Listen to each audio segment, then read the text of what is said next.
गलियों के अंदर शोर सुनाया गया, गली गली में शोर है, नेताजी चोर है। सुना है कि नहीं सुना है? अच्छा, नहीं, नेताजी चोर तो है, बात तो है ना। मुझे ये पता है कि जो अभी का समय है ना, उसमें तुम्हें पढ़ाई करनी है, लेकिन बहुत एफिशिएंट तरीके से करनी है। आपकी कांग्रेस, जिसको आप जानते हैं, हाँ भैया हाँ, आलू डालूंगा सोना निकलेगा, जानते हैं आप। भारतीय जनता पार्टी, मित्रों क्या हालचाल, ठीक है भैया। हमें लगता है गजोदर भैया कि मोदी जी काम नहीं कर रहे हैं। अरे कैसे कह रहे हो मोदी जी काम नहीं कर रहे? मोदी जी काम कर रहे हैं भाई। ढाबे में मेन्यू में कितने सारे ऑप्शन होते हैं, कढ़ाई पनीर बटर मसाला, पनीर बटर मसाला, रायता, लच्छा पराठा, रोटी नान, है ना, आलू पराठा, आलू कुलचे, पनीर कुलचे, कितने सारे ऑप्शंस होते हैं यार। कई बार आप देखोगे क्रिमिनल कैंडिडेट सपोर्ट कर देती है, क्रिमिनल कैंडिडेट। अगर आप क्रिमिनल आदमी खड़े करोगे तो लोग उसको डर से ही वोट दे देंगे। भाई क्या हालचाल उड़ानियंस, बढ़िया चल रहा है, लाइफ में सब कुछ अच्छा चल रहा है, जीवन के अंदर स्वागत है मेरे प्यारे जबरदस्त साले सुपरस्टार्स का, मेरे प्यारे प्यारे बच्चों का, आपके प्यारे प्लेटफॉर्म फिजिक्स वाला के ऊपर। तो दोस्तों क्या है कि आज एक बड़ा जबरदस्त और खतरनाक वाला टॉपिक है आपके लिए, ठीक है। तो यार वो गलियों के अंदर शोर सुनाया गया, गली गली में शोर है, नेताजी चोर है। सुना है कि नहीं सुना है? अच्छा, नहीं, नेताजी चोर तो है, बात तो है ना। तो कई बार आप देखोगे कि गली गली में शोर है, नेताजी चोर है। हमारा नेता कहता हो, हमारा नेता कैसा हो, चोर मियां जैसा। जब तक सूरज चांद रहेगा, जब तक सूरज चांद रहेगा, नेताजी का नाम रहेगा, है कि नहीं? तो आपने सुना vote for Netaji, vote for Netaji. तो ऐसे स्लोगन तो कई बार सुने होंगे, सुने कि नहीं सुने भाई, है ना। चलिए, तो क्या है कि आज जिस मुद्दे को हम डिस्कस करने वाले हैं, जिस टॉपिक की हम बात करने वाले हैं, वो है राजनीतिक दलों का टॉपिक, पॉलिटिकल पार्टीज, है ना। यार क्या है ना कि भारत और राजनीति ये एक अलग ही प्रेम कथा है। जैसे हमारी सनी पाजी की है ना गदर एक प्रेम कथा, वैसे ही भारत और राजनीति का एक अलग लेवल का प्रेम कथा है। और इनफैक्ट अगर आप देखोगे ना, तो किसी भी देश के अंदर राजनीतिक पार्टियों का होना बड़ा इंपॉर्टेंट होता है। अगर ये नहीं होंगी तो देश का ना बंटाधार भी हो जाएगा। नो डाउट अब कई बार इनको बुरा भला कहते हैं, अरे ये राजनीतिक पार्टी चोर है, अरे ये वाली भी चोर है, ये नेता भी चोर है, हम कहते हैं। लेकिन सोच के देखो कि अगर देश में सरकार नहीं होगी, देश में नेता नहीं होंगे, तो क्या होगा? देश का बैंड बच जाएगा। तुमने अफगानिस्तान की हालत देखी है? अफगानिस्तान में अभी तुमने देखा होगा कि तालिबान ने आके कब्जा कर लिया। अब तालिबानी तो भैया विद्रोही ग्रुप है, सिंपल सी बात है, उनको सरकार चलानी तो आती नहीं है। अब उनमें कुछ लोग ढूंढे गए जो थोड़े पढ़े लिखे हों। वहां का हेल्थ मिनिस्टर बंदूक लेके बैठा हुआ है मस्त एकदम, फाइनेंस मिनिस्टर गोली रख के बैठा हुआ है कि कोई बात नहीं है, फाइनेंशियल पॉलिसी के बारे में कोई लेना देना नहीं, कुछ अता पता है ही नहीं, सरकार कैसे चलाएं, देश कैसे चलाएं। तो भैया समझ में आता है प्रैक्टिकल एग्जांपल से कि कितना इंपॉर्टेंट है किसी कंट्री में राजनीतिक दलों का होना, कितना इंपॉर्टेंट है किसी देश के अंदर पॉलिटिकल पार्टीज का एग्जिस्ट करना और एक प्रॉपर गवर्नमेंट का एग्जिस्ट करना। नो डाउट हम चाहे कितने भी अपशब्द कह लें नेताओं को, लेकिन नेताओं का जो प्रेजेंस है, जो लीडर्स का, पॉलिटिकल नेताओं का जो प्रेजेंस है किसी भी देश के लिए बेटा बहुत इंपॉर्टेंट है। तो आइए दोस्तों हम और आप मिलकर के डिस्कस करेंगे, लेकिन उससे पहले मैं आपसे क्या कहता हूं, उससे पहले मैं आपसे बस एक ही बात कहता हूं कि जल्दी से जाइए और फटाफट से जो है अपने लिए एक बढ़िया सा प्लेस ढूंढ लीजिए जहां पे आपको कोई डिस्टर्ब ना करे, है ना, और जहां कोई आता जाता नहीं हो, यानी आपको डिस्टर्ब करने के लिए, ऑब्वियस सी बात है। जहां पे आप कुछ खाने के लिए अपने रख लीजिए ताकि आपका दिमाग चलता रहे, बिकॉज अगर भूख लगेगी पेट में तो दिमाग चलना बंद हो जाता है, ठीक है। तो खाते रहिए, मस्ती करते रहिए। आज कुछ बढ़िया से आपको एनिमेटेड तरीके से, बढ़िया तरीके से, मस्त तरीके से समझाते हैं पॉलिटिकल पार्टीज का ये मुद्दा। चलिए तो आइए दोस्तों स्टार्ट करते हैं फटाफट से ना। हम बात किस किस की करेंगे बेटा? हम यहां बात करेंगे किसकी? नंबर 1, पॉलिटिकल पार्टीज की जरूरत क्या है, हम बात करेंगे फंक्शंस ऑफ पॉलिटिकल पार्टीज की, हम बात करेंगे नेशनल स्टेट पार्टीज की, और हम बात करेंगे चैलेंजेस एंड रिफॉर्म्स की। अब एक बच्चे ने मुझसे सवाल पूछा था कि क्या सर अगर मैं ये वन शॉट्स देख लूं तो क्या मेरा चैप्टर रिकॉल हो जाएगा, क्या मैं चैप्टर पढ़ पाऊंगा? देखो मैं एक आपको ऑनेस्ट बात बताऊं, आपने कई बार देखा होगा कि सर मेरे जब मैं आपको लेक्चर्स दे रहा हूं वो कभी 1.25 घंटे का भी लेक्चर है, कभी 1.5 घंटे का भी लेक्चर है, कभी 2.5 घंटे का भी लेक्चर है। आपको पता है, मैं एक बेसिक सा बात बताऊं आपको, आपने देखा होगा कि सर आपने स्टार्टिंग में 4.5 घंटे का लेक्चर डाला, 4 घंटे का लेक्चर डाला, अभी 1.5 और 2 घंटे का लेक्चर क्यों? इसके पीछे का एक छोटा सा रीजन बताऊं क्या है? मेरे बच्चों के लिए एक छोटा सा कंसर्न है। मुझे ये पता है कि जो अभी का समय है ना, उसमें तुम्हें पढ़ाई करनी है, लेकिन बहुत एफिशिएंट तरीके से करनी है। अगर शायद मैं 4-4.5 घंटा अभी आपको यहां पे पढ़ाने लग जाऊंगा तो आपके पास पहली बात तो समय नहीं बचेगा, टाइम नहीं बचेगा कि आप इतने लंबे लेक्चर को रिवाइज भी कर पाओ। आई बात समझ में? अगर आप मान लो मेरे साथ साथ आप वीडियो देख रहे हो तो पहली बात तो आप चैप्टर पढ़ लोगे, लेकिन चैप्टर पढ़ने के बाद जब बात आएगी रिवीजन की, तो शायद जब आप 4.5 घंटे का मेरा वीडियो देखोगे, है ना, या मैं 5 घंटे का अगर वीडियो आपको बताऊंगा, तो शायद आपको उसको 2x पे चलाने में भी बहुत टाइम लगेगा। तो मेरा कॉन्सेप्ट बहुत सिंपल है, बिकॉज थियोरेटिकल सब्जेक्ट है, तो थियोरी को क्लियर तरीके से समझ करके, है ना, अंडरस्टैंड करके आप जितनी जल्दी चीजों को कर पाए, ग्रास्प कर पाए कम समय के अंदर, उतना ही बेहतर है, बिकॉज समय जो है सबसे कीमती है यहाँ पे। तो आइए बिना गंवाते हुए समय को आज स्टार्ट करते हैं हमारा topic, that is political parties. ठीक है, चल। तो बच्चों अपने ये सारे सिंबल से आप बड़े फेमिलियर होंगे। आम आदमी पार्टी हमारी केजरीवाल जी की, हमारा ये नेशनल पीपल्स पार्टी हमारी एनपीपी हो गई, आपकी कांग्रेस जिसको आप जानते हैं, हाँ भैया हाँ, आलू डालूंगा सोना निकलेगा, जानते हैं आप। भारतीय जनता पार्टी, मित्रों क्या हालचाल, ठीक है। तो अगर आप देखेंगे बहुजन समाज पार्टी और कम्युनिस्ट पार्टी, तो ऐसे कई सारे पॉलिटिकल सिंबल्स से आप ऑलरेडी वाकिफ होंगे, आप इनको जानते होंगे, है ना।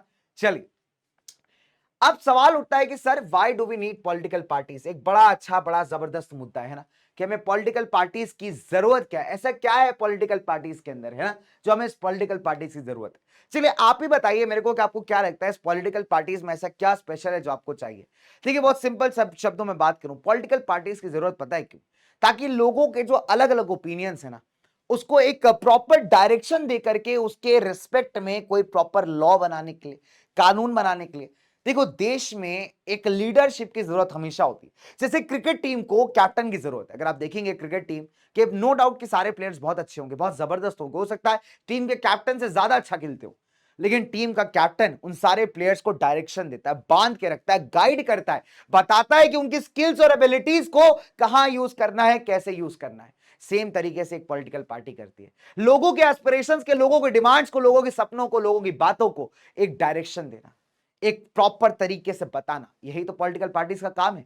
आइए देखते हैं क्या रीजंस हो सकते हैं पॉलिटिकल पार्टीज के। नंबर 1, पहली बात, एक पॉलिटिकल पार्टी है क्या?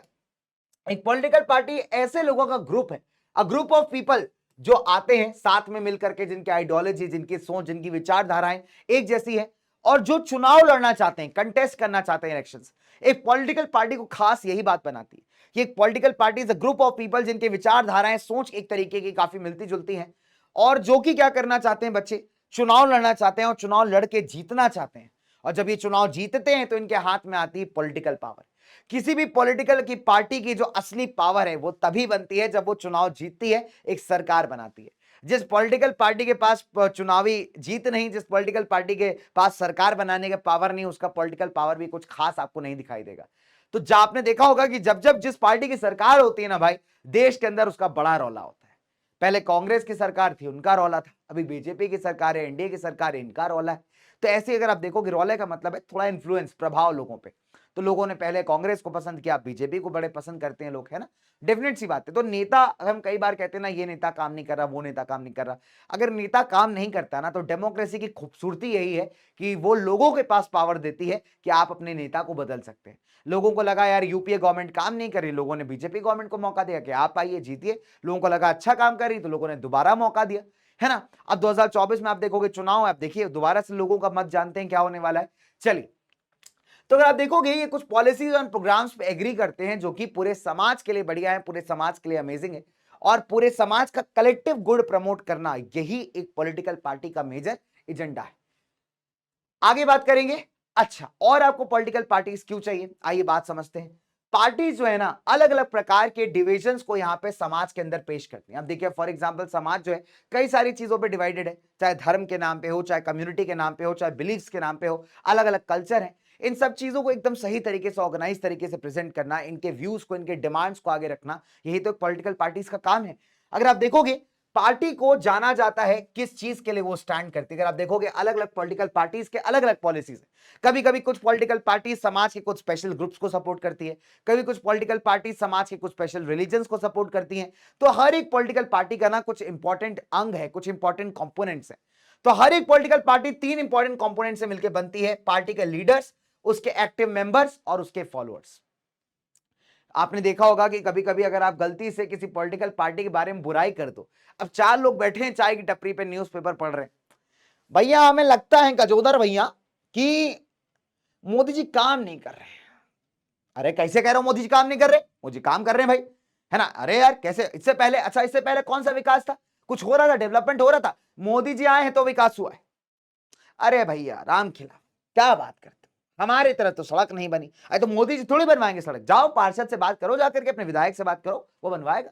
तो आपने इस तरीके के डिस्कशन चाय की टपरियों पे या आसपास की दुकानों में कई बार देखे होंगे, सुबह के टाइम अक्सर देखे होंगे। रेलवे कोच के जनरल क्लास में कभी ट्रैवल करिए, उससे बढ़िया पॉलिटिकल डिस्कशन का अड्डा ही नहीं मिलेगा आपको।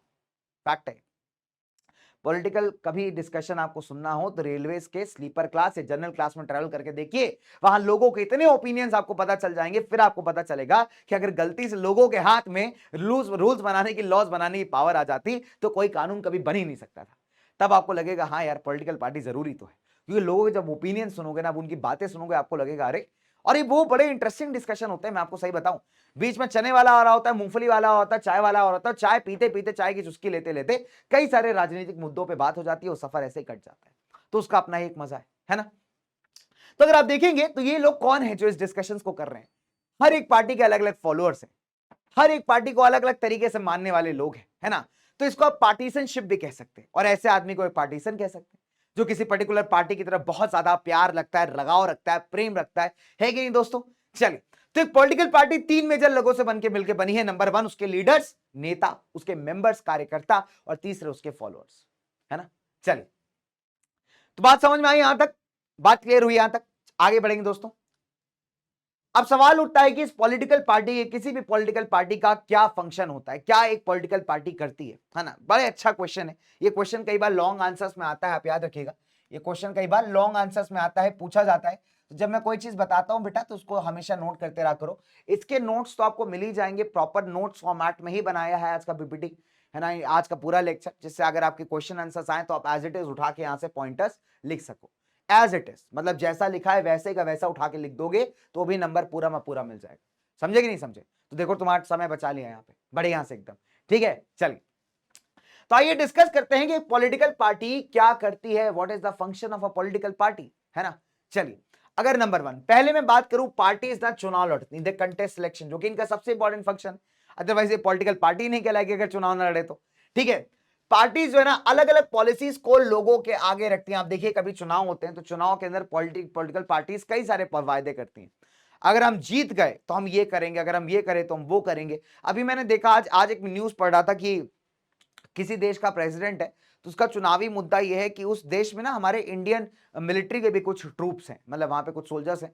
तो उसका चुनावी मुद्दा यह है कि अगर मैं जीत गया तो डिप्लोमेटिक बात करके सबसे पहले इंडियन मिलिट्री को यहां से हटाऊंगा। ये उसका मतलब चुनावी मुद्दा है, जो भी अपना इंडिपेंडेंस की बात कर, जो भी बात कर रहा हो वो, ठीक है। तो हालांकि वो एक चुनावी मुद्दा, आप देखोगे गूगल करोगे तो आपको मिल जाएगा किसने कहा है चीज, ठीक है। तो अगर आप देखोगे तो ऐसे नेताओं के ना अलग अलग चुनाव के मुद्दे होते हैं, कोई कहता है मैं ये करवा दूंगा, कोई कहता है मैं वो करवा दूंगा। तो ये वोटर्स के पास ना ऑप्शंस रखे जाते हैं। कभी खाना खाने जाते हो ढाबे में, ढाबे में मेन्यू में कितने सारे ऑप्शन होते हैं, कढ़ाई पनीर पनीर बटर मसाला, रायता, लच्छा पराठा, रोटी नान, है ना, आलू पराठा, आलू कुलचे, पनीर कुलचे, कितने सारे ऑप्शन होते हैं यार। आपको ना चॉइस दी जाती है कि आप जो चाहे वो मंगाए। तो वैसे ही वोटिंग के अंदर आपको नहीं लगता पॉलिटिक्स में आपके पास चॉइस होना चाहिए कि आप किसको, जिसको चाहे उसको चूज करें, उसकी पॉलिसीज के बेसिस पे, उसके आइडियोलॉजीज पे बेसिस पे, है ना। तभी आप देखोगे पार्टीज जो होती हैं कितनी सारी पॉलिसीज प्रोग्राम्स लोगों के आगे रखती हैं कि भैया आप इसमें से चूज करके बताइए आपको क्या पसंद है ना।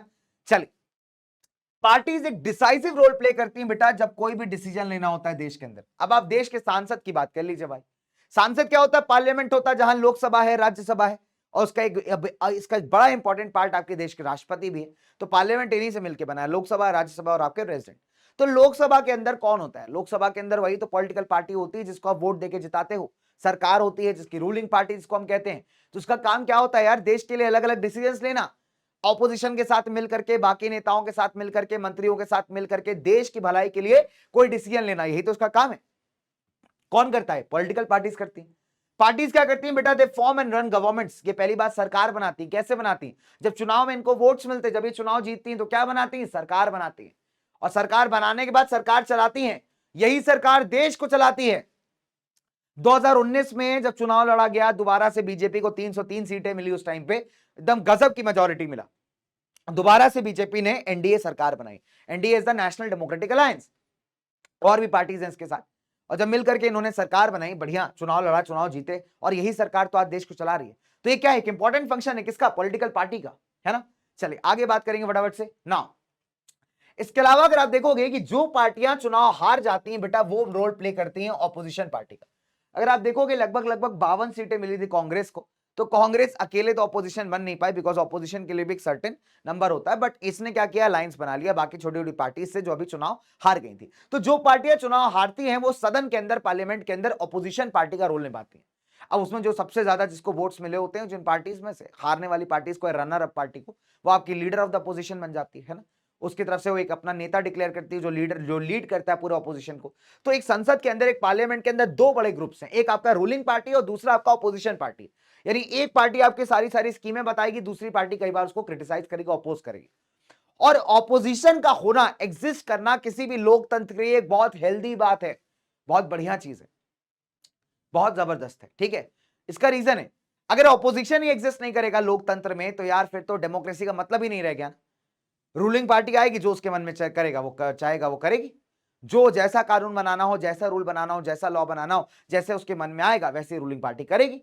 तो ऑपोजिशन का किसी भी देश के अंदर एग्जिस्ट करना बहुत ज्यादा जरूरी है और इंपॉर्टेंट है। ठीक है, तो ऑपोजिशन पार्टी का रोल भी कौन प्ले करती है, आपकी पॉलिटिकल पार्टीज, है ना। ये लोगों के अलग अलग व्यूज को यहाँ पे रिप्रेजेंट करती हैं। गवर्नमेंट अगर कोई फेल होती है, गवर्नमेंट रॉन्ग पॉलिसी लेकर के आती है, उसको क्रिटिसाइज करना, उसकी कड़ी निंदा करना, ये किसका काम है, काम है हमारी पॉलिटिकल पार्टीज का। पार्टीज आप देखोगे ना, पब्लिक ओपिनियन शेप करती। कभी भी आपने देखा होगा, मान लीजिए पब्लिक किसी चीज को लेकर बड़ी गुस्सा है, पब्लिक किसी चीज को लेकर बड़ी नाराज है, कोई ऐसा लॉ आ गया, कानून आ गया, पॉलिसी आ गई, अब पब्लिक की आवाज कौन बनेगा, पब्लिक की आवाज बनती पॉलिटिकल पार्टीज। आपने देखा होगा कई बार अगर आंदोलन किया जा रहा हो, धरना प्रदर्शन किया जा रहा हो, तो आप देखते हैं कि कई बार मीडिया वाले बताते हैं कि अभी अभी इस पॉलिटिकल पार्टी के नेता ने जो है धरना प्रदर्शन करने वालों के समर्थन में उतारा है। तो समर्थन में क्यों उतारा है भाई, क्या लेना देना पड़ा उस पॉलिटिकल पार्टी के नेता को, उनको पॉपुलैरिटी मिलेगी वो तो बात अलग है। इसके अलावा अगर आप देखोगे, जब पॉलिटिकल पार्टी किसी धरने से, आंदोलन से अटैच होती है ना, तो उसको पावर मिलती है, फिर उनकी बात को सुना जाता है, उनके ओपिनियंस को सुना जाता है। और अगर आप देखोगे तो उसको देखा देखिए जो बाकी लोग होते हैं ना, वो भी इन्फ्लुएंस होते हैं, उनको लगता है अरे वाह नेताजी बहुत अच्छे हैं, ये वाली पॉलिटिकल पार्टी बहुत बढ़िया, सही बात कर रही है, ये बात सच्ची है। तो लोगों के ओपिनियन के, लोगों को, नजरियों को एक सही शेप देना, एक सही डायरेक्शन देना, इसको भी कई बार यार पॉलिटिकल पार्टीज इसमें बड़ी एक्टिव है ना।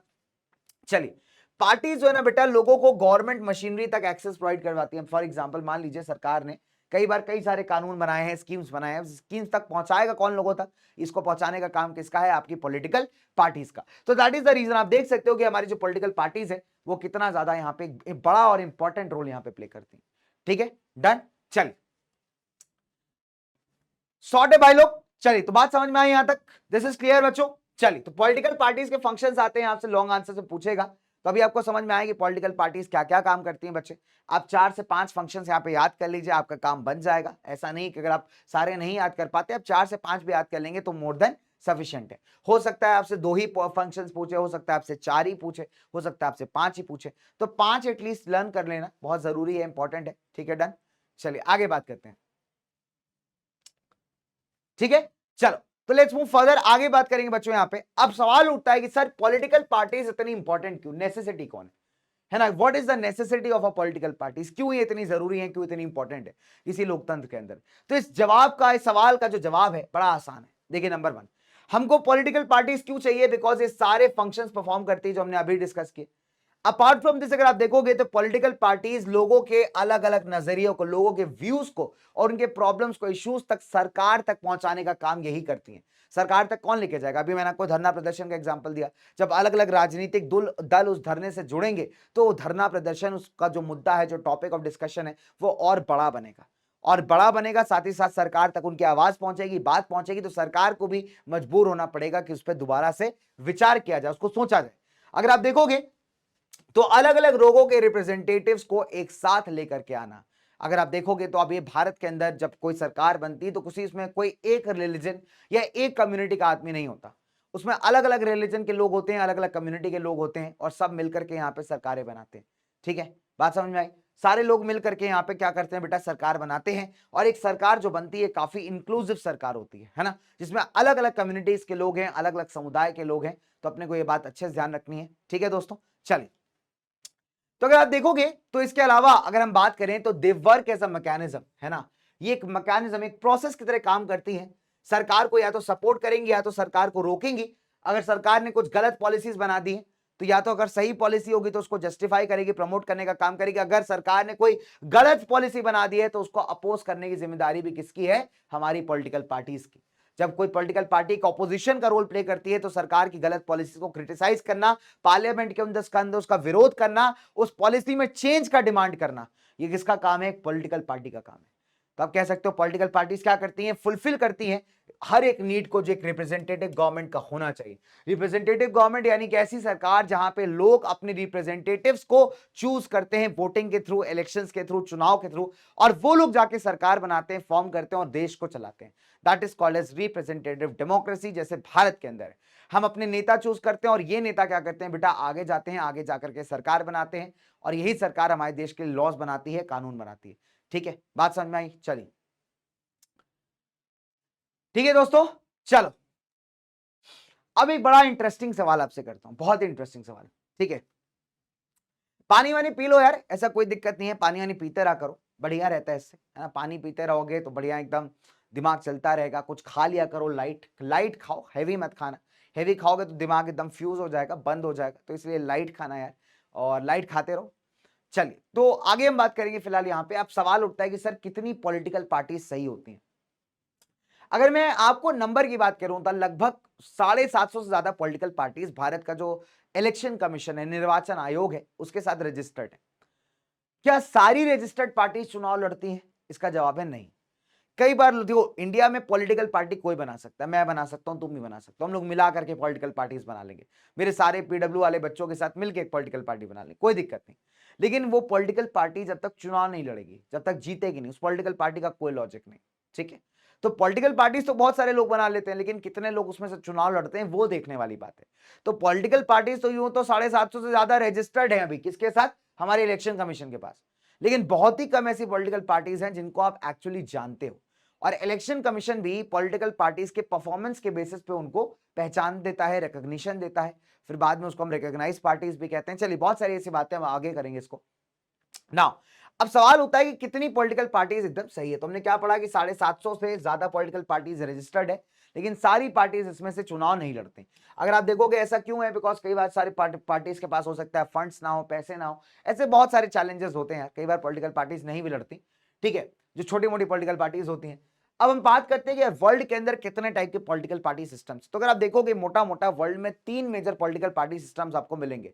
सिंगल पार्टी, इसको हम यूनि पार्टी सिस्टम कहते हैं, टू पार्टी यानी इसको बाई पार्टी सिस्टम कहते हो, और मल्टीपल पार्टी जैसे आपको भारत के अंदर दिखाई देता है। ठीक है, तो ये मेजर सिस्टम्स है भाई पॉलिटिकल पार्टीज के, जो आपको इंडिया के अंदर नजर आएंगे। ठीक है बच्चों, चलिए नंबर 1 बात करते हैं हमारे सिंगल पार्टी यानी यूनि पार्टी सिस्टम की। तो इसका मतलब बहुत सिंपल है, यानी ऐसी कोई भी कंट्री जहां पे सिर्फ और सिर्फ एक पार्टी जो है सरकार चलाती है, सरकार को कंट्रोल करती है, वो कहलाता है आपका वन पार्टी सिस्टम। ठीक है, या यूनि पार्टी सिस्टम। और ऐसा सिस्टम डेमोक्रेसी के लिए तो बिल्कुल अच्छा नहीं।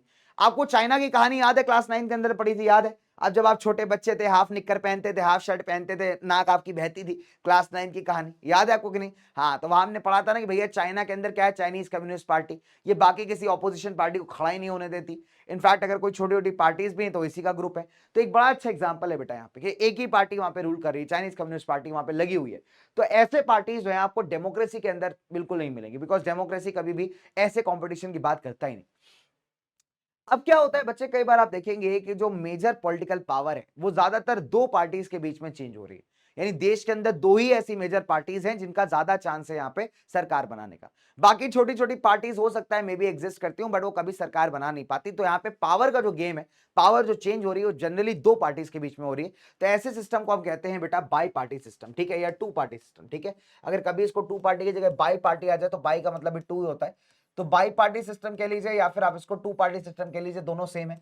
एग्जांपल यूनाइटेड स्टेट्स हो गया, आपका यूके हो गया। तो यहाँ पे आपको दो मेजर पार्टीज मिलेंगी जिनके बीच में पावर कंटिन्यूसली चेंज होती रहती है। ठीक है, तो ऐसे सिस्टम को आप कहते हैं बाई पार्टी या टू पार्टी। डन। चले, अब बात आती है हमारे जैसे देश का जो कि इतना डाइवर्स है यार, जहां पे अलग अलग समुदाय, अलग अलग ग्रुप के लोग रह रहे हैं, अलग अलग कम्युनिटीज के लोग रह रहे हैं। तो इतना डाइवर्स देश की अगर हम बात करेंगे, इतना जबरदस्त देश की आप बात करेंगे, तो डेफिनेट सी बात है यार, यहाँ पार्टीज भी ज्यादा होनी चाहिए, बिकॉज लोगों के इंटरेस्ट भी ज्यादा है, लोगों का आप कह सकते हो एस्पिरेशन भी काफी ज्यादा है। तो डेफिनेट सी बात है पॉलिटिकल पार्टीज भी तो ज्यादा होनी चाहिए। और यहाँ पे आता है आपका मल्टी पार्टी सिस्टम। यहाँ पे क्या आता है बेटा? आपका मल्टी पार्टी सिस्टम। तो अगर आप देखोगे, अगर कई सारी पॉलिटिकल पार्टीज यहाँ कॉम्पीट करती हैं और दो से ज्यादा पार्टीज के पास चांस हो कि मिलकर के भी सरकार बना पाए, तो ये कहलाता है आपका मल्टी पार्टी सिस्टम। अब देखिए, जब कभी भी दो से ज्यादा पार्टीज मिलती है ना बेटा, जब दो से ज्यादा ग्रुप्स आपके मिलते हैं, पार्टीज के पॉलिटिकल ग्रुप्स मिलते हैं, तो उनको हम कहते हैं अलायंस। अब मान लीजिए फॉर एग्जांपल, अभी आपने देखा होगा भारत की जितनी ऑपोजिशन पार्टीज है वो सबने हाथ मिला लिया आपस में, उन्होंने अपना ही अलायंस तैयार कर दिया, इंडिया अलायंस। ठीक है, तो बहुत सिंपल है, जब दो या दो से ज्यादा पॉलिटिकल पार्टीज आपस में हाथ मिला लेते हैं एक बड़ा ग्रुप बनाने के लिए, तो उसको हम अलायंस कहते हैं। और जब ये अलायंस चुनाव लड़ता है और अगर चुनाव जीत जाता है, तो जो सरकार बनेगी वो कहलाएगी कोएलिशन गवर्नमेंट। ठीक है, गठबंधन की सरकार। कहने का मतलब बहुत सिंपल है कि मान लीजिए फॉर एग्जांपल चार पॉलिटिकल पार्टीज थी, उन्होंने आपस में हाथ मिला लिया, अब ये बड़ी बन गई। अब इससे क्या हुआ, इसको हम कहेंगे अलायंस। ठीक है, कोई भी अलायंस हो गया, तो alliance is a group of political parties, बस। ठीक है, अब मान लीजिए अलायंस अगर चुनाव लड़ता है और चुनाव जीत जाता है, तब जो सरकार बनेगी ना बेटा, उसमें चारों पॉलिटिकल पार्टीज के लोग होंगे। ठीक है, तो ये जो सरकार कहलाएगी, कहलाएगी आपकी कोएलिशन गवर्नमेंट, यानी गठबंधन की सरकार। ठीक है, डन। चलिए, ठीक है, तो यहां तक बात समझ में आई। इसमें पॉइंट लिख लेते हैं फटाफट से कि when this alliance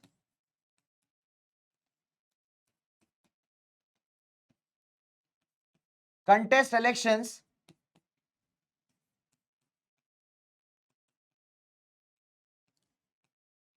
and if wins the elections,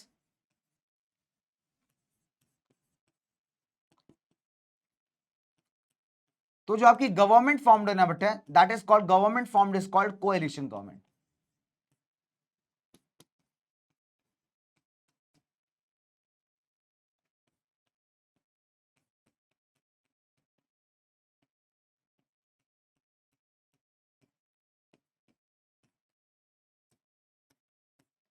government formed is called coalition governments. ठीक है बच्चों, तो ध्यान रखिएगा, बहुत सारे बच्चों के दिमाग में डाउट होता है सर अलायंस और कोएलिशन के बीच का मेजर फर्क क्या है, मेजर डिफरेंस क्या है ना। तो this is the basic difference, this is the major difference. आई बात समझ में। चलिए आगे बात करेंगे बच्चों, लेट्स मूव फर्दर। चलो, तो ये तो बात समझ में आएगी कितनी पॉलिटिकल पार्टीज होनी चाहिए हमारे देश के अंदर, कितनी पॉलिटिकल पार्टीज इंपॉर्टेंट है हमारे देश में। ठीक है, बात समझ में आया। चलिए, तो आगे बात करते हैं बच्चों फटाफट से। अब बात करेंगे हम लोग यार कि किस तरीके से एक नेशनल पार्टी और एक स्टेट पार्टी डिफाइन होती है। तो ये किसी भी पार्टी को नेशनल पार्टी और स्टेट पार्टी बनने के लिए ना बहुत इंपॉर्टेंट है कि कुछ रूल्स एंड रेगुलेशंस को आपको फॉलो करना पड़ेगा। अब अगर आप देखेंगे, हर पार्टी जो देश के अंदर एग्जिस्ट करती है उसको हमारे इलेक्शन कमीशन के साथ रजिस्टर करना बहुत जरूरी है। ठीक है, हालांकि सारी पॉलिटिकल पार्टीज को स्पेशल ट्रीटमेंट नहीं मिलता।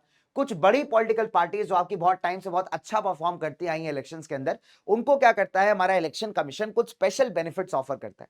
फॉर एग्जांपल आपने देखा होगा, इनको हम कहते हैं रिकॉग्नाइज्ड पार्टीज, यानी जिनको एक स्पेशल पहचान दी गई है। अब इनको क्या करता है कि जो हमारा इलेक्शन कमीशन है वो स्पेशल सिंबल अलॉट करता है। जैसे कांग्रेस का अगर आप देखोगे पंजा है ना, बीजेपी का कमल का फूल है, तृणमूल कांग्रेस का वो फ्लावर और ग्रास है। इस सिंबल को कोई और यूटिलाइज नहीं कर पाएगा, ये symbol exclusively in recognised parties के लिए। तो ये बेनिफिट इनको इसलिए ऑफर किया गया है बिकॉज इन्होंने रेगुलरली इलेक्शंस लड़े हैं, इलेक्शंस में अच्छा परफॉर्म किया है। ठीक है, जैसे आपके अच्छे परफॉर्मेंस के लिए आपको कई बार स्कॉलरशिप दिया जाता है ना, आपको पैसा दिया जाता है, आप मोटिवेट हो ताकि। तो वैसे अगर आप देखोगे बेटा, तो यहाँ पे हमारी पॉलिटिकल पार्टीज को भी थोड़ा सा ऐसे इंसेंटिव देते हैं हम लोग। ठीक है ना, इलेक्शन कमीशन ने क्लियर रूल्स एंड रेगुलेशंस बताए हैं कि अगर आपको एक स्टेट पार्टी बनना है या रिकॉग्नाइज पार्टी बनना है तो आपको कितने परसेंट वोट और कितने सीटें चाहिए होंगी। ठीक है, अगर आप देखोगे तो इसके बेसिस पे आपको दो तरीके से डिवाइड किया जाता है, एक नेशनल पार्टी और आपका स्टेट पार्टी। अगर आपको देश में एक नेशनल पार्टी बनना है तो देखिए, नेशनल पार्टी बनने के लिए क्या क्राइटेरिया होना चाहिए। अब मान लीजिए फॉर एग्जांपल मैंने क्या किया, मेरे पीवीएंस के साथ, मैंने प्यारे बच्चों के साथ बोला भैया एक काम करते हैं, चलो हम लोग आओ एक पार्टी बनाते हैं। अब पॉलिटिकल पार्टी तो आप बना लोगे, आपका फंडामेंटल राइट है, right to freedom of association, आप बना सकते हो, कोई दिक्कत नहीं है, कोई समस्या नहीं उसमें। आपने पॉलिटिकल पार्टी बना ली, बढ़िया है, कोई दिक्कत नहीं। आप चुनाव लड़ लिए। अब चुनाव में अगर परफॉर्मेंस अच्छा होगा, वो भी रेगुलर अच्छा होगा, तब जाकर के कहीं नेशनल पार्टी बन पाओगे ना। अब नेशनल पार्टी बनने के लिए हमको कितना परफॉर्म करना पड़ेगा पता है आपको। नेशनल पार्टी बनने के लिए हमको कम से कम 6% वोट चाहिए भैया लोकसभा इलेक्शन के अंदर। ठीक है सर, नंबर 1। ठीक है, तो नेशनल स्टेट पार्टी की बात करेंगे, पहले स्टेट पार्टी की बात कर लेते हैं। ठीक है, फिर नेशनल पार्टी की बात करेंगे, पहले स्टेट पार्टी की बात करेंगे। नंबर 1, स्टेट पार्टी अगर आपको बनना है तो जो स्टेट का लेजिस्लेटिव असेंबली यानी विधानसभा का जो चुनाव होता है ना, उस विधानसभा का कम से कम 6% जो टोटल वोट है वो आपके पास आना चाहिए। ठीक है, यानी टोटल जितना भी वोट उसमें कास्ट किया गया है उसका 6% वोट जो है आप जीतने चाहिए। साथ ही साथ जरूरी है कि एटलीस्ट आपके पास 2 सीटें होनी चाहिए, तब आपको एक स्टेट पार्टी घोषित किया जाएगा। ठीक है, तो आपके विधानसभा चुनाव के अंदर कम से कम आपके पास 6% वोट और 2 सीटें अगर होंगी, अगर आप 2 सीटें जीतेंगे तब जो है आपको डिक्लेयर किया जाएगा एज अ स्टेट पार्टी। ठीक है, नंबर ऑफ वोट्स कितना होना चाहिए टोटल का 6% और नंबर ऑफ सीटें कितनी होनी चाहिए यानी आपकी 2, मतलब 2 कैंडिडेट्स तो आपके जीत करके यहाँ एमएलए बनने ही चाहिए। डन। चलिए अब बात करते हैं आपके नेशनल पार्टी बनने की। तो देखिए स्टेट पार्टी बनना थोड़ा ठीक है, कोई दिक्कत नहीं है, बन सकते हो आपको, इसमें इतना बड़ा वो नहीं है कि हाँ नो डाउट आपको लोगों का ट्रस्ट जीतना पड़ेगा, हाँ कुछ चुनाव जीतने पड़ेंगे तभी आप आगे बढ़ पाओगे। देखिए नेशनल पार्टी बनना थोड़ा और डिफिकल्ट है, बिकॉज नेशनल पार्टी, आप नेशनल लेवल की पार्टी बनोगे तो आपका डिमांड भी बड़ा होगा। ठीक है, इसमें आपको लोकसभा के जो चुनाव होते हैं ना बेटा, लोकसभा के चुनाव यानी हर 5 साल में हम लोग उसको जनरल इलेक्शंस कहते हैं, इसमें वोट करते हैं, जिसको वोट करते हैं वो क्या बनता है, मेंबर ऑफ पार्लियामेंट यानी एमपी, सांसद बनता है, और उन्हीं में से जो पार्टी जीतती है वो उनमें अपने में से किसी एक को प्राइम मिनिस्टर चूज करती है। ठीक है, तो अगर आप देखोगे तो अगर आपको नेशनल पार्टी बनना है तो उसके लिए जरूरी है कि जो आपके लोकसभा चुनाव है, जो आपके लोकसभा इलेक्शंस है, उसमें कम से कम जो टोटल वोट्स है ना उसका 6% आपके पास होना चाहिए। जो जितने टोटल वोट्स पड़े उसका लगभग 6% आपको जीतना पड़ेगा, या फिर किसी भी 4 स्टेट्स के जो विधानसभा चुनाव होते हैं, असेंबली इलेक्शंस होते हैं, उसके अंदर आपको जो है कहीं ना कहीं वोट्स मिले हो, परसेंटेज ऑफ वोट्स मिले हो। ठीक है, 6% वोट मिला हो या तो लोकसभा के अंदर या फिर किसी 4 विधानसभा के अंदर। ठीक है, डन, 4 स्टेट्स के अंदर मतलब, और कम से कम 4 सीटें आपको जीतनी पड़ेंगी यहाँ पे लोकसभा के अंदर, तब जाकर के आप एक नेशनल पार्टी बनोगे। तो क्या क्राइटेरिया है बेटा नेशनल पार्टी बनने का? नंबर 1 कि एटलीस्ट 6% होना चाहिए टोटल वोट्स का, चाहे लोकसभा हो या फिर 4 स्टेट्स की विधानसभा हो, और साथ ही साथ आपको मिनिमम 4 सीटें तो यहां जीतनी पड़ेंगी लोकसभा के अंदर, तब आप जाकर के रिकॉग्नाइज होगे एज अ नेशनल पार्टी।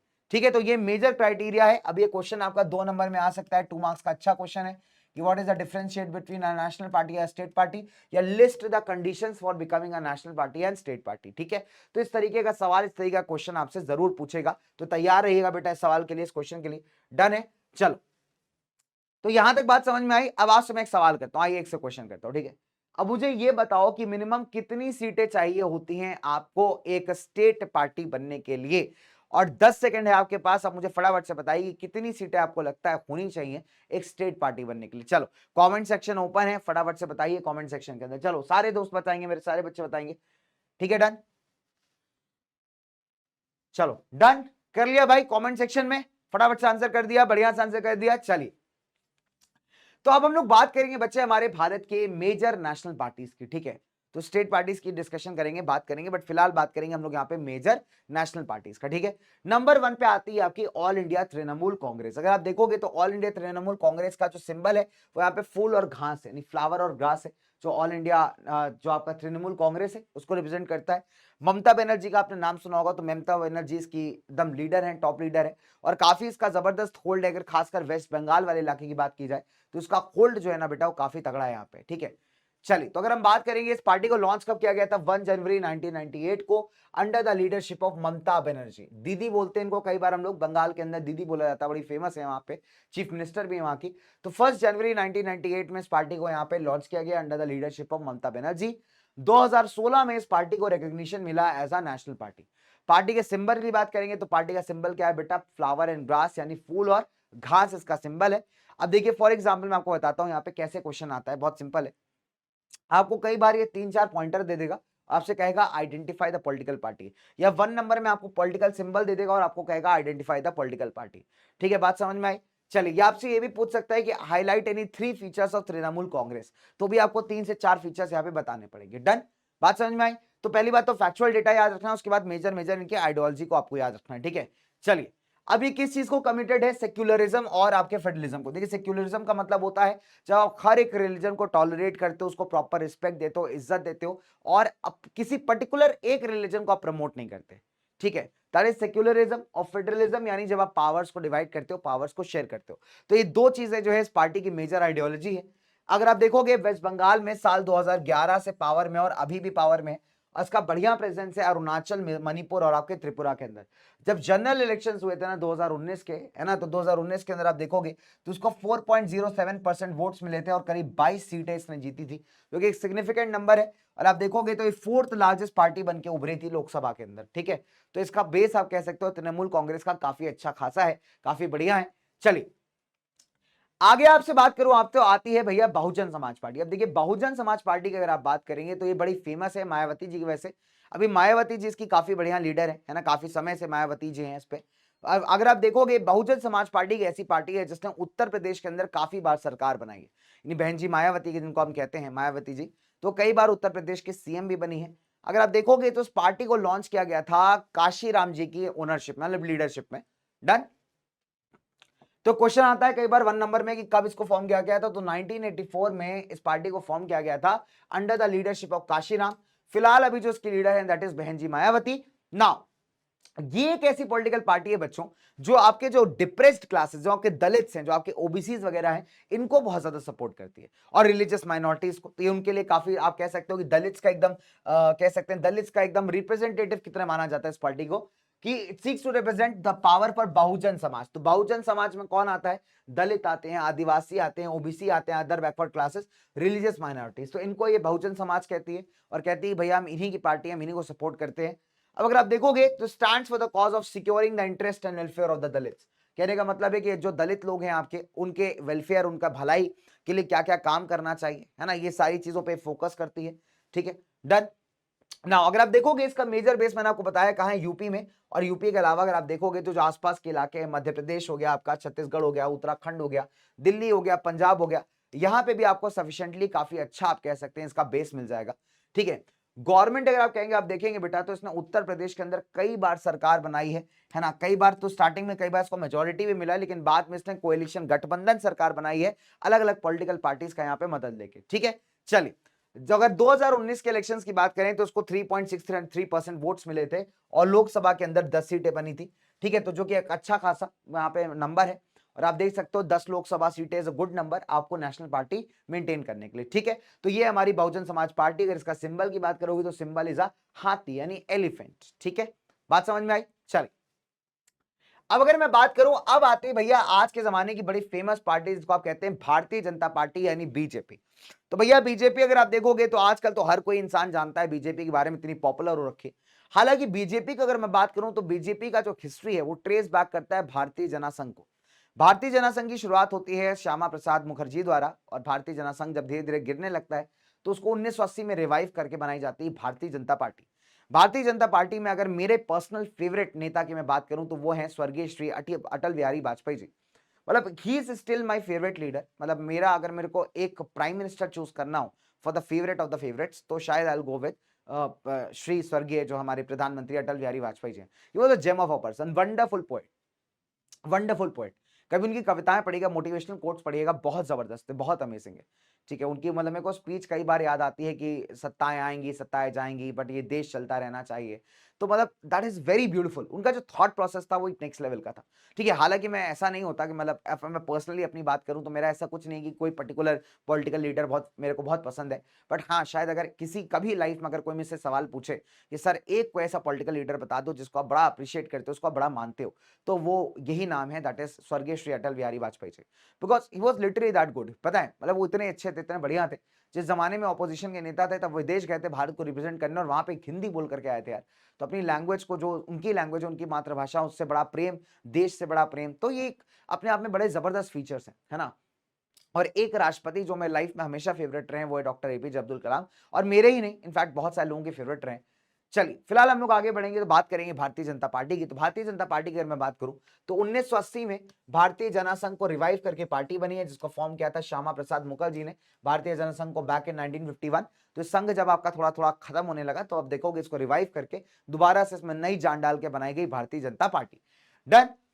एक स्ट्रॉन्ग और मॉडर्न इंडिया बिल्ड करना चाहती है भारत के एंशियंट कल्चर से इंस्पायर होकर के। अच्छा, ये चीज बड़ी इंपॉर्टेंट है। अगर आप देखोगे बीजेपी का जो पॉलिसी है, जो आइडियोलॉजी है, उसमें कल्चरल नेशनलिज्म यानी हिंदुत्व आपको दिखता है।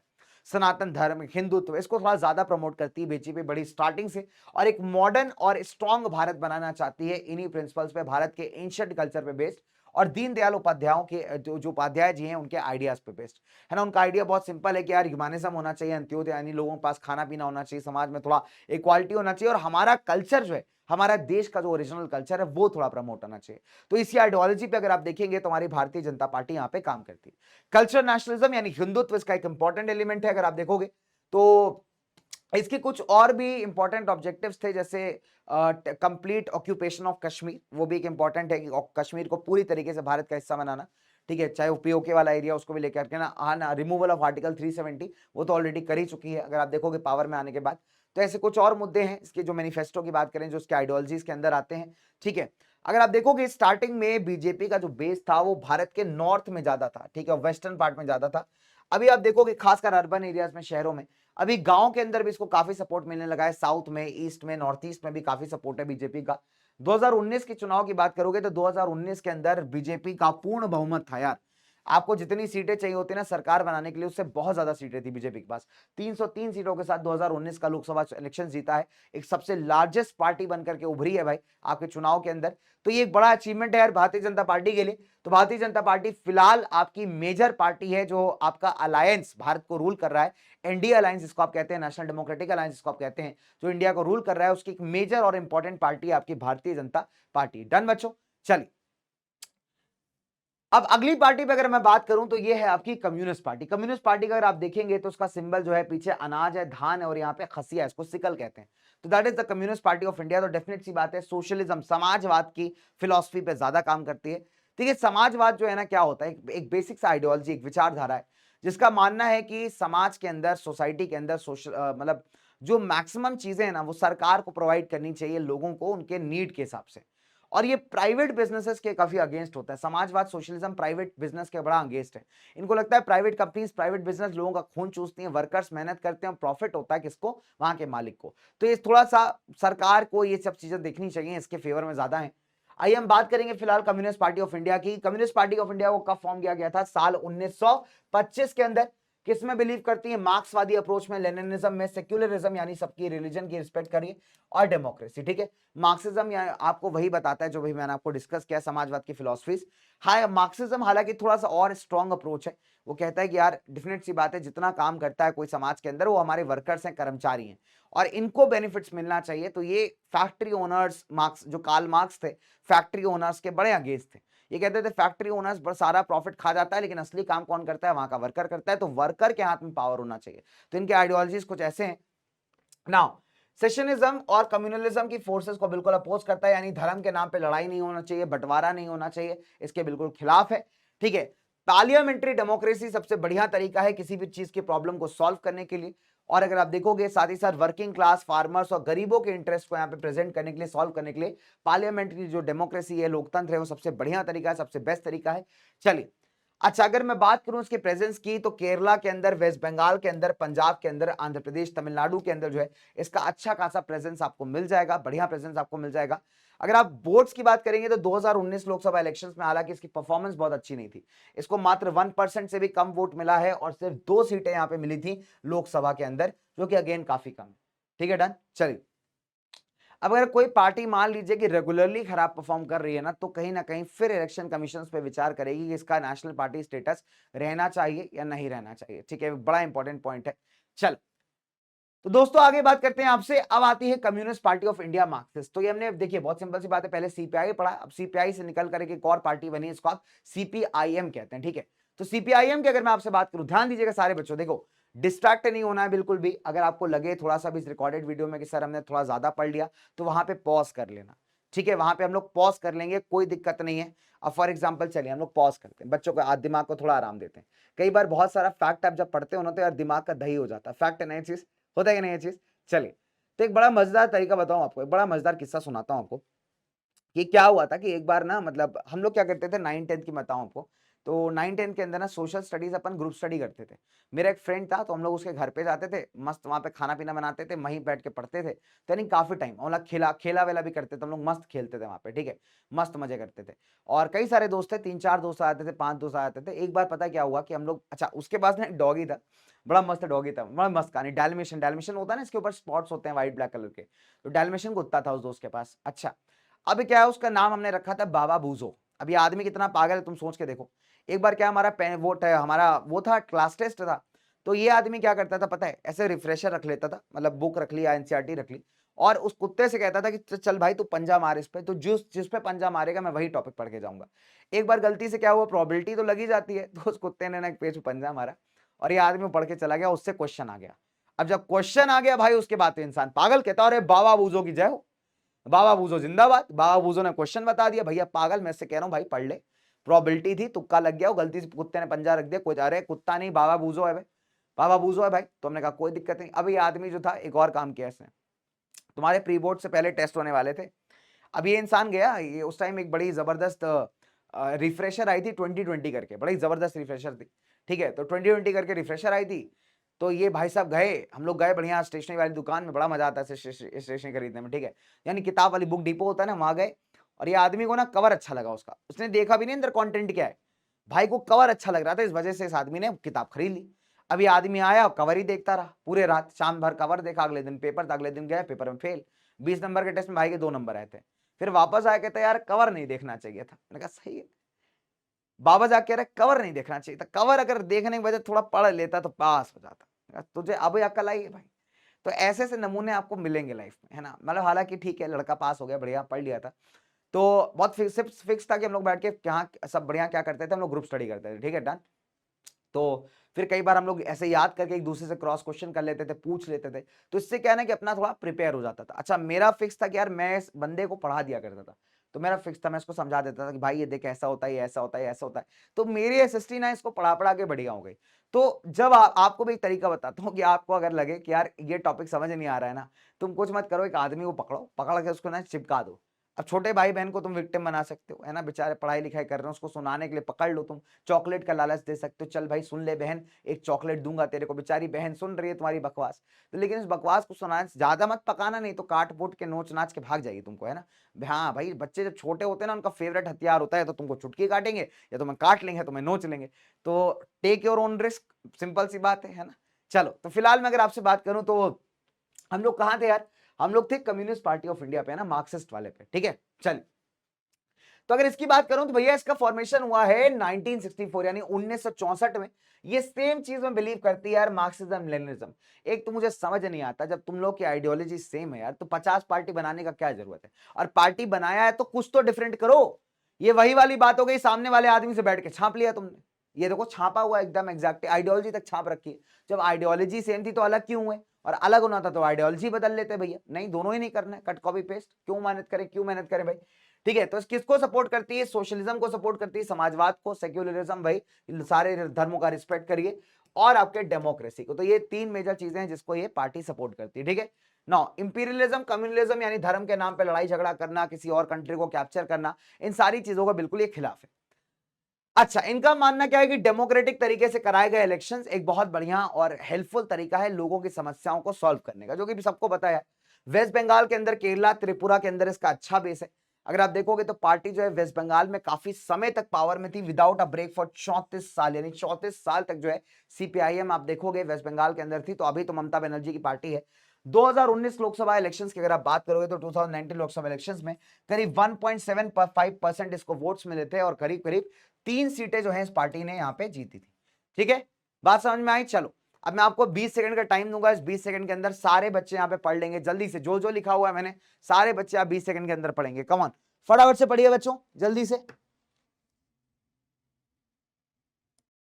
पढ़िए बच्चों, फटाफट से, चलिए बढ़िया।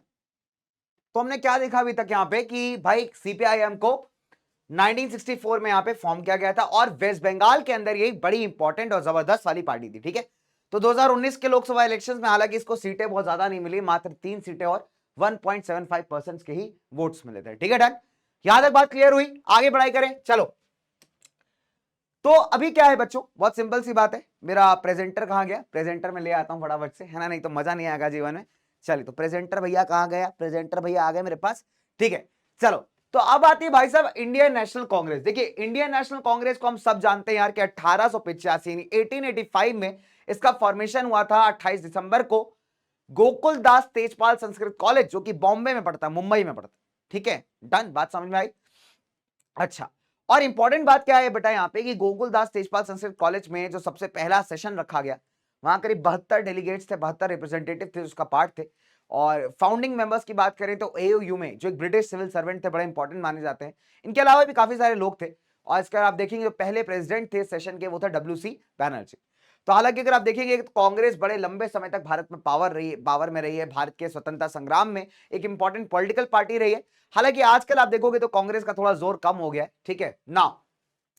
पॉपुलरली अगर आप देखेंगे उसको कांग्रेस पार्टी के नाम से जानते हैं, one of the oldest parties है पूरे वर्ल्ड के अंदर। 1885 में इसको फॉर्म किया गया था और आप देखोगे तो कई सारे स्प्लिट्स यानी कई सारे विभाजन इस पार्टी में हो चुके हैं, ठीक है ना। अगर आप देखोगे जवाहरलाल नेहरू की लीडरशिप में पार्टी ने ट्राई किया कि एक स्ट्रॉन्ग डेमोक्रेटिक सेक्युलर नेशन की नींव रखी जाए, फाउंडेशन रखा जाए, इसको बिल्ड किया जाए, ठीक है। और भारत के स्टार्टिंग फेज में यही वो पॉलिटिकल पार्टी है जिसने देश को आप कह सकते हैं आजादी के बाद थोड़ा कंट्रोल करना है, आप कह सकते हैं स्टैब्लिश करना स्टार्ट किया, ठीक है। सेंटर के अंदर रूलिंग पार्टी थी 1977 तक विदाउट अ ब्रेक, आप सोच सकते हैं कितने जबरदस्त सालों तक, ठीक है। इसके बाद भी अगर आप देखोगे तो 1980 से लेकर के 89 तक लगातार ही सेंटर का पार्ट रही है, बट 1989 के बाद इसका जो सपोर्ट है वो धीरे धीरे कम होने लगा। उसका एक रीजन था, इसका रीजन ये था बेटा कि जो हमारा अलग अलग रीजनल पार्टीज थे ना बेटा, अलग अलग भारत के इलाके थे, वहां पे कई सारी छोटी छोटी पार्टीज आना स्टार्ट हो गई थी। तो अभी जो कांग्रेस को पहले फुल ऑन सपोर्ट मिलता था, पूरा सपाट वोट मिलता था, वो वोट मिलना अभी यहां बंद हो गया था, ठीक है। तो that is one of the biggest reason. अच्छा, पार्टी का मेजर आइडिया क्या है? पार्टी का मेजर आइडिया बहुत सिंपल है कि आपके जो वेलफेयर वीकर सेक्शंस है ना समाज के, उनका यहाँ पे उद्धार किया जाए, माइनॉरिटीज जो रिलीजियस माइनॉरिटीज हैं उनको यहाँ थोड़ा सा प्रमोट किया जाए। 2019 के चुनाव की बात करेंगे तो 19.5% वोट्स इसको मिले थे और 52 सीटें जीती थी लोकसभा में आपके हमारी कांग्रेस पार्टी यानी इंडियन नेशनल कांग्रेस ने, ठीक है, डन। लास्ट पार्टी पे आते हैं जो कि हमारा नेशनलिस्ट कांग्रेस पार्टी है। कांग्रेस पार्टी में विभाजन हुआ, स्प्लिट हुआ, उसके बाद आपकी एनसीपी बनी, ठीक है। तो अगर आप देखोगे 1999 में जब कांग्रेस में विभाजन हुआ, स्प्लिट हुआ, तो आपकी नेशनलिस्ट कांग्रेस पार्टी बनी। डेमोक्रेसी को सपोर्ट करती है, गांधी के प्रिंसिपल्स को सपोर्ट करती है, इक्वालिटी, समाजवाद, सोशल जस्टिस की बात करती है और पावर डिवीजन की बात करती है, ठीक है। एक मेजर पार्टी है महाराष्ट्र के अंदर और आप कह सकते हैं मेघालय में भी इसका अच्छा खासा, मेघालय, मणिपुर, असम में भी इसका अच्छा खासा सपोर्ट है। अच्छा, अगर आप देखोगे महाराष्ट्र के अंदर जो सरकार थी, अलायंस थी, उसकी एक इंपॉर्टेंट पार्टनर थी, इंपॉर्टेंट कोalition पार्टनर थी, ठीक है। साथ ही साथ आप देखोगे कांग्रेस के साथ भी जब यूपीए सरकार थी कांग्रेस की 2004 में, तब भी उसका पार्ट रही है, यानी इंपॉर्टेंट पार्ट रही है, ठीक है। हालांकि 2019 के इलेक्शंस में आप देखेंगे तो उसको 1.4% वोट्स ही मिले थे और मात्र आपकी 5 सीटें मिली थी, जो अगेन काफी कम है। तो आप देख सकते हो यार 2019 इलेक्शंस में ना बीजेपी ने लैंडस्लाइड विक्ट्री मारा था, मतलब एक तरफा जीत गई थी बीजेपी। तो बीजेपी वाज लाइक कि मतलब कैसा बताया, जैसे सचिन ने सेंचुरी मार दी हो, बिल्कुल ऐसे वाले हालात थे। और बाकी पार्टीज को आप देखेंगे ये तो बहुत बुरी हालत है, बहुत ही कम वोट्स मिले थे, डन। चल, तो बेटा ये तो हो गई अपनी मेजर मेजर पॉलिटिकल पार्टीज। तो इनके फीचर्स आपको याद करने थोड़े जरूरी है, एक चार्ट प्रॉपर बना सकते हैं, इसको एज इट इज इन पॉइंटर्स को याद कर सकते हैं। आसान है, इजी है, 2-3 बार पढ़ोगे बड़ी आसानी से आप याद कर लोगे, कोई दिक्कत नहीं, कोई परेशानी नहीं। चलिए अब आगे बढ़ते हैं, थोड़ा सा बात करते हैं हमारी कुछ स्टेट पार्टीज की। तो ये तो बात हो गई मोटा मोटा हमारी नेशनल पार्टीज की। अब बात करेंगे बेटा हमारी कुछ स्टेट पार्टीज की, हमारे स्टेट्स में भी अलग अलग पार्टीज इंपॉर्टेंट है। अब अगर आप देखोगे तो इलेक्शन कमीशन ने कुछ पार्टीज को एज स्टेट पार्टीज यहां डिक्लेयर किया, जिनका प्रेजेंस कुछ स्टेट्स के अंदर है, मतलब पूरे कंट्री में तो नहीं बट कुछ स्टेट्स के अंदर है, जैसे Biju Janata Dal, Sikkim democratic front, Mizo national front, Telangana राष्ट्र समिति। तो ये सब क्या है बेटा, ये सब आपकी स्टेट पार्टीज है। अब अगर आप देखोगे बेटा यहाँ पे तो एक बड़ा जबरदस्त सा मैप है आपके एनसीईआरटी के अंदर दिया है, जो आपको बताता है कि कौन कौन से स्टेट्स में कौन कौन सी अलग अलग पार्टीज है। फॉर एग्जांपल जम्मू कश्मीर में आप जाओगे तो यहाँ पे आपको जम्मू कश्मीर नेशनल कॉन्फ्रेंस मिलेगा, पीडीपी मिलेगा, ठीक है। Jammu Kashmir national panthers party मिलेगा, नेशनल पीपल डेमोक्रेटिक पार्टी मिलेगा। आप पंजाब साइड पे जाएंगे, इधर आम आदमी party, Shiromani Akali Dal, Indian national लोक दल, ये इंपॉर्टेंट पार्टीज है। महाराष्ट्र में आप देखोगे तो आपका महाराष्ट्र नवनिर्माण सेना, शिवसेना, इस टाइप की इंपॉर्टेंट पार्टीज आपको दिख जाएंगे जो कुछ स्टेट्स के अंदर ज्यादा एक्टिव है, ठीक है। वेस्ट बंगाल में आप जाओगे all India forward block, revolutionary socialist party, ये केरला वगैरह में प्रॉब्लम इंपॉर्टेंट है। तो आप देख सकते हो बच्चे, इस नक्शे में क्लियरली समझ में आता है कि यार कितनी सारी स्टेट पार्टीज है। नक्शा आपका दिया हुआ है आपके एनसीईआरटी के अंदर, तो कोई दिक्कत नहीं है, ठीक है। चलिए आगे बात करते हैं। अब देखो यहां पे हमने types of political parties discuss कर रही है, हमने पॉलिटिकल पार्टीज की मेजर नेशनल पार्टीज कौन सी हैं ये भी डिस्कस कर लिया। अब मुद्दा यहां पे आता है यार कि पॉलिटिकल पार्टीज को क्या क्या दिक्कतें, क्या क्या परेशानियां, क्या क्या चैलेंजेस यहां फेस करने पड़ते हैं ना। एक अच्छा क्वेश्चन है यहाँ पे, ये क्वेश्चन आता है, आपका ध्यान रखिएगा लॉन्ग के अंदर कि what are the challenges face by political parties. देखिए सबसे पहला चैलेंज है यहाँ पे लैक ऑफ इंटरनल डेमोक्रेसी का, लैक ऑफ इंटरनल डेमोक्रेसी। अगर आप देखोगे तो पॉलिटिकल पार्टीज के अंदर ना कई बार डेमोक्रेटिक इलेक्शंस या डेमोक्रेटिक चीजें नहीं होती। फॉर एग्जाम्पल अगर आप देखेंगे पार्टीज अपना मेंबरशिप रजिस्टर कभी मेंटेन ही नहीं करती, ये कितने लोग इसके मेंबर्स हैं, कितने कार्यकर्ता हैं, अंदर ऑर्गेनाइजेशनल मीटिंग्स नहीं होती, नहीं पार्टी के अंदर पार्टी मीटिंग्स होनी चाहिए, अगर होती भी हैं तो उसमें सिर्फ मेजर मेजर नेता जो है मैक्सिमम डिसीजन ले लेते हैं, बेचारे छोटे नेताओं को, छोटे कार्यकर्ताओं को कभी मौका मिलता ही नहीं। और साथ ही साथ पार्टीज में अपनी जो बड़ी बड़ी प्रोफाइल होती है, पार्टी प्रेसिडेंट हो गया, वाइस प्रेसिडेंट हो गया, इन सब चीजों को फिल करने के लिए पार्टी इंटरनल इलेक्शंस भी नहीं करवाती। जनरली जो इन्फ्लुएंशियल नेता है वो अपने या तो रिश्तेदारों को बना देते हैं इन पोजीशंस पे, या फिर खुद बन के बैठ जाते हैं। अगर आप देखोगे तो मैक्सिमम पॉलिटिकल पार्टीज ना यहाँ पे ट्रांसपेरेंसी प्रैक्टिस नहीं करती। ट्रांसपेरेंसी मतलब पारदर्शी नहीं, आपको सही से नहीं पता चलेगा कि इनके अंदर क्या चल रहा है और क्या नहीं चल रहा है। ठीक है, नाउ अगर आप देखोगे तो बहुत ही कम तरीका है। अगर आप देखेंगे कि जनरली क्या होता है कि पार्टी के अंदर टॉप पोजीशंस पे कभी एक ऑर्डिनरी वर्कर पहुंच ही नहीं पाता, चाहे वो अपनी पूरी मेहनत लगा दे, अपना जोर लगा दे, लेकिन फिर भी ऑर्डिनरी वर्कर पार्टी के टॉप पोजीशन पे पहुंच ही नहीं पाता, पार्टी के डिसीजन मेकिंग का पार्टी नहीं बन पाता। ठीक है, कार्यकर्ता होगा, ग्राउंड पे कार्यकर्ता ही सबसे ज्यादा काम करते हैं, लेकिन आप बात करेंगे मेजर डिसीजंस की, इन्फ्लुएंशियल पोजीशंस की, तो वो कभी ऐसे कार्यकर्ता पा ही नहीं पाते। जनरली क्या होता है, जो पार्टी के टॉप लीडर्स होते हैं अपने रिश्तेदारों को ऐसी इंपॉर्टेंट पोजीशन पे बैठा देते हैं, जो कि बिल्कुल भी डेमोक्रेटिक नहीं है, और कहीं ना कहीं पार्टी इस प्रॉब्लम से यहाँ पे जूझ रही है। अब अगर आप बात करोगे इसके अलावा, अगर आप देखेंगे तो role of money and muscle power, ये क्वेश्चन बहुत अच्छा है, आएगा तो एग्जैक्टली 4 पॉइंट्स लिख करके आ जाएगा। अब अगर आप देखेंगे पार्टीज का एक मेजर मुद्दा है चुनाव जीतना, और चुनाव जीतने के लिए वो किसी भी हथकंडे को यहाँ पे अपनाने को तैयार है, उनको कोई दिक्कत नहीं है इस बात से। ठीक है, खासकर अगर आप इलेक्शंस के टाइम पे देखेंगे तो इलेक्शंस के टाइम पे पार्टीज बिल्कुल रेडी है कि कैसे भी ये चुनाव जीतने और चुनाव जीत के इनका काम बन जाए। ठीक है, नाउ अगर आप देखोगे तो कई बार पार्टीज यहां शॉर्टकट्स और अनफेयर तरीके इस्तेमाल करती है, चीटिंग करती है चुनाव जीतने के लिए। कई बार आप देखोगे क्रिमिनल कैंडिडेट सपोर्ट कर देती है, क्रिमिनल कैंडिडेट, अगर आप क्रिमिनल आदमी खड़े करोगे तो लोग उसको डर से ही वोट दे देंगे। अब डर से वोट दे देंगे तो पॉलिटिकल पार्टी जीत जाएगी, हालांकि डेमोक्रेटिक नहीं है, लेकिन पार्टीज फिर भी ऐसा करती हैं। कई बार बिजनेसमैन से इतना ज्यादा पैसा फंड करवा लेती हैं, बिजनेसमैन को पैसा देता है, उसके बाद बिजनेसमैन कहता है कि जब तुम्हारी सरकार बने तो जो हम चाहेंगे वो आप करोगे। ठीक है, तो इस तरीके की चीजें काफी बार होती हैं डेमोक्रेटिक पार्टीज में भी है। अगर आप देखोगे कई बार लोगों को लगता है कि सारी पार्टीज ना एक जैसी हैं, सब चोर, कोई बड़ा चोर कोई छोटा चोर, तो लोगों के पास ना कोई रियल मीनिंगफुल चॉइस नहीं है। कई बार आप देखोगे तो नेता जो है ना बहुत बार दल बदल लेते। पहले क्या होता था मैं आपको बताता हूं, पहले बहुत ज्यादा होता था कि मान लीजिए कि आप किसी एक्स पार्टी को बिलोंग करते हैं और आप उस एक्स पार्टी से चुनाव जीत गए, ठीक है, आपके पास एक सीट आ गई।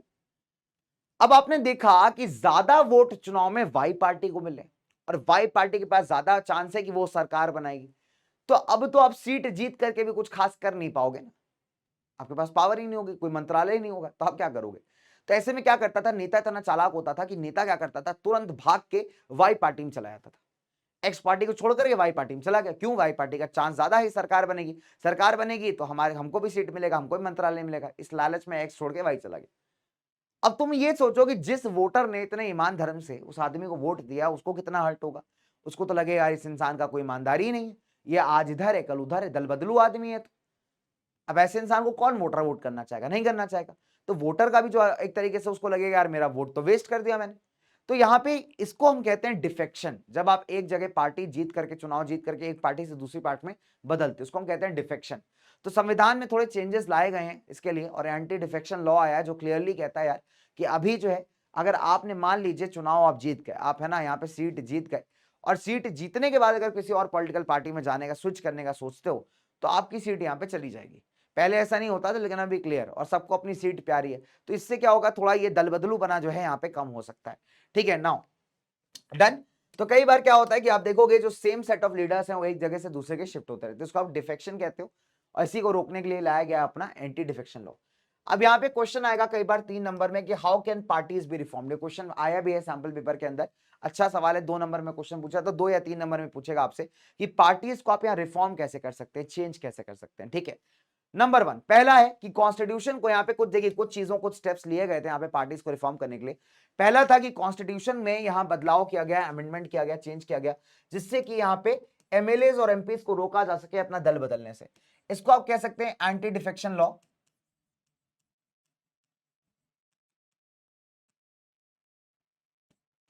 इसको आप कह सकते हैं बच्चों एंटी डिफेक्शन लॉ, है ना। तो यहाँ पे संविधान में कुछ बदलाव किए गए, जिससे अभी पार्टी में अगर आप सीटें जीत करके पार्टी चेंज कर रहे हो तो आपकी सीट वहां गई, चली गई। सुप्रीम कोर्ट ने ऑर्डर पास किया है जिससे कि इन्फ्लुएंस ऑफ मनी को यहाँ पे कंट्रोल किया जा सके। अभी मैंडेटरी है हर एक कैंडिडेट के लिए एक एफिडेविट फाइल करना, जो भी चुनाव लड़ने जा रहा है ना बेटा, वो एक लीगल डॉक्यूमेंट फाइल करेगा। एफिडेविट क्या होता है, एक लीगल डॉक्यूमेंट होता है जिसमें उसको अपनी प्रॉपर्टी की, अपने क्रिमिनल केसेस की, हर एक चीज की जानकारी देनी पड़ती है, और ये जानकारी पब्लिक की जाती है, जिससे लोगों को पता चल सके कि जो आपके, जिसको आप वोट करने जा रहे हो एक्चुअली है कैसा। इलेक्शन कमीशन ने एक ऑर्डर पास किया है यहाँ पे कहते हुए कि जो पार्टीज हैं वो रेगुलर तरीके से अपनी मीटिंग्स को होल्ड करेंगे, साथ ही साथ अपना आईटीआर फाइल करेंगे। आईटीआर मतलब इनकम टैक्स रिटर्न को यहाँ पे फाइल करेंगी, ठीक है, जिससे पता चलता रहे इनकम टैक्स डिपार्टमेंट को कि पार्टीज कितना पैसा कहां खर्च कर रही है। हालांकि पार्टीज इसमें भी घपलेबाजी तो करती हैं, इसमें कोई शक नहीं है, ठीक है। नाउ अभी लोगों ने ना कुछ सजेशंस दिए कि इन सजेशंस को भी मान करके पॉलिटिकल पार्टीज को मतलब रिफॉर्म किया जा सकता है। लोग कह रहे हैं कि यार एक कानून बना दीजिए जिससे पॉलिटिकल पार्टीज के इंटरनल अफेयर्स को यहाँ पे क्या किया जा सके, रेगुलेट किया जा सके, ठीक है। फिर लोग ये भी कह रहे हैं कि मैंडेटरी कर दो पॉलिटिकल पार्टीज को कि आपको मिनिमम नंबर ऑफ सीटें, टिकट्स यहाँ पे देनी है, कम से कम 1/3 सीट, जैसे सीटें रिजर्व होती है ना वीमेन के लिए, वैसे ही 1/3 पार्टी टिकट्स आपको यहाँ पे महिला कैंडिडेट्स को देनी है। सिमिलरली अगर आप देखोगे तो महिलाओं का एक कोटा होना चाहिए पार्टी के अंदर ताकि वो भी डिसीजन मेकिंग का हिस्सा बन सके। ये लोगों के सजेशन है ना। एक प्रॉपर स्टेट फंडिंग होनी चाहिए। स्टेट फंडिंग ऑफ इलेक्शन मतलब सरकार को यहाँ पे पैसे देने चाहिए, फिक्स अमाउंट ऑफ दे देना चाहिए पार्टीज को कि आपका ये अमाउंट फिक्स है। अब सरकार किसी भी तरीके से इनको सपोर्ट कर सकती है, चाहे इनको पेट्रोल दे दे, डीजल दे दे, चुनाव प्रचार करने के लिए सामान दे दे, है ना। ऐसे किसी भी तरीके से सरकार इनको सपोर्ट कर सकती है, लेकिन स्टेट फंडिंग होनी चाहिए, गवर्नमेंट द्वारा पैसा आना चाहिए अलग अलग पॉलिटिकल पार्टीज को, और ये पैसा फिक्स कर दिया जाए कि इससे 1 रुपए भी अगर आप खर्च करोगे तो आपके अगेंस्ट स्ट्रिक्ट डिसीजन लिया जाएगा। लेकिन आपको एक बात सोचने वाली है कि आपको पता है कि रूल्स, कहते हैं ना, एक कहावत है कि rules are meant to be broken, नियम कई बार ना तोड़ने के लिए बनाए जाते हैं। तो अगर आप देखोगे कहावत सच इसलिए है बिकॉज अगर कोई एक रूल बनता है ना तो उसको तोड़ने के लोग 10 तरीके सोच लेते हैं। तो अगर आप पॉलिटिकल पार्टीज को प्रेशराइज करोगे, इन पे कानून बनाओगे, लॉज बनाओगे, तो पॉलिटिकल पार्टीज अलग तरीका निकाल लेंगे इस कानून को चीट करने का। तो ये कॉन्क्रीट सोल्यूशन तो आपको दिखाई नहीं देता। ये सजेशंस नो डाउट आपको बहुत अच्छे लग रहे हो सुनने में, लेकिन एक्चुअली आपको रिजल्ट देके नहीं जाएंगे। रिजल्ट पता है आपको क्या देके जाएगा? यहाँ पे कुछ और तरीके हैं जिससे आप पॉलिटिकल पार्टीज को रिफॉर्म कर सकते हैं। 2 मार्क्स का क्वेश्चन आता है, ठीक है। नंबर 1 पहला है, नंबर 1 कि लोग यहां पे पॉलिटिकल पार्टीज पर अगर प्रेशर डालना स्टार्ट करेंगे, कैसे? पब्लिसिटी के थ्रू पिटीशन फाइल करिए, है ना, पीआईएल फाइल करिए, आप धरना प्रदर्शन करिए, कुछ चीज आपको गलत लगती है तो आप करिए, ये सारी चीजें पॉलिटिकल पार्टी पे प्रेशर क्रिएट होगा, आप मीडिया की मदद लीजिए। और दूसरी बात है कि जो लोग पॉलिटिकल पार्टीज में बदलाव लाना चाहते हैं, जो समाज में चेंज लाना चाहते हैं, अगर वो खुद पॉलिटिकल पार्टीज ज्वाइन करेंगे तो आप देखोगे चेंज आएगा। सिर्फ क्रिटिसाइज करना, गालियां देना, आप शब्द कहना बहुत आसान है, बाहर से क्रिटिसिज्म बहुत आसान है किसी पॉलिटिकल पार्टी का, लेकिन अगर आपको चेंज लाना है, बदलाव लाना है, तो जरूरी है कि आप उस पॉलिटिकल पार्टी का हिस्सा बनिए और बनने के बाद उसमें बदलाव लाइए। तो be the change you wish to see in the world. कहते हैं ना कि आप जो चेंज चाहते हैं, आप जो बदलाव चाहते हैं, उस बदलाव की शुरुआत खुद से करिए, और अगर आप ऐसा करेंगे तो आप देखेंगे कि समाज भी बदलेगा, राजनीति बदलेगी, ठीक है। चलिए, तो इसी के साथ हमारे सारे नेताओं को यहां पे बोलते हैं बाय बाय। तो मुलाकात होगी आपके बाकी नेताओं से और आपके बाकी प्यारे प्यारे लोगों से। चलिए, क्लास के एंड में लास्ट में thank you so much guys, bye bye दोस्तों, टेक केयर एवरीवन, मस्त रहिए, चुस्त रहिए, दुरुस्त रहिए और बढ़िया करते रहिए लाइफ के अंदर। और इसी के साथ उम्मीद है कि ये लेक्चर, ये वीडियो आपके लिए हेल्पफुल रहा होगा, आपने बहुत कुछ सीखा होगा। इसी के साथ क्लास को एंड करते हैं। बाय बाय दोस्तों, take care everyone, love you guys, and अपना ध्यान रखिएगा और हमेशा तैयार रखिएगा। याद रखिएगा एक बात को कि यार कभी भी अपने अंदर कॉन्फिडेंस को लूज मत करना, ठीक है। फिर फुल कॉन्फिडेंस, चाहे आज पढ़ाई करिए और आज से स्टार्ट करिए, अब तक जो हो गया भूल जाओ, आज से एक बढ़िया शुरुआत करो। इन टॉपिक्स को, इन वन शॉट लेक्चर्स का बेनिफिट उठाओ, बेहतर बेनिफिट उठाओ, कॉन्सेप्ट समझो, क्वेश्चंस करो, एनसीईआरटी बैक क्वेश्चंस करना बहुत इंपॉर्टेंट है, उसको करिए, ठीक है। चलिए, जो जो बात है आपको बताई है, जो जो पॉइंटर्स आपको बताएं, जहां जहां बताया कि इससे इस नंबर का क्वेश्चन बनता है, उसको बढ़िया से नोट करिए। फ्री ऑफ कॉस्ट नोट्स हैं, उसको डाउनलोड कर लीजिए, है ना, फ्रिक्स वाला ऐप पे जा करके। और बस इसी के साथ करते रहिए अपनी पढ़ाई। मैं मिलता हूं आपसे नेक्स्ट लेक्चर में। Bye bye guys, take care, love you बच्चों, टेक केयर, बाय दोस्तों।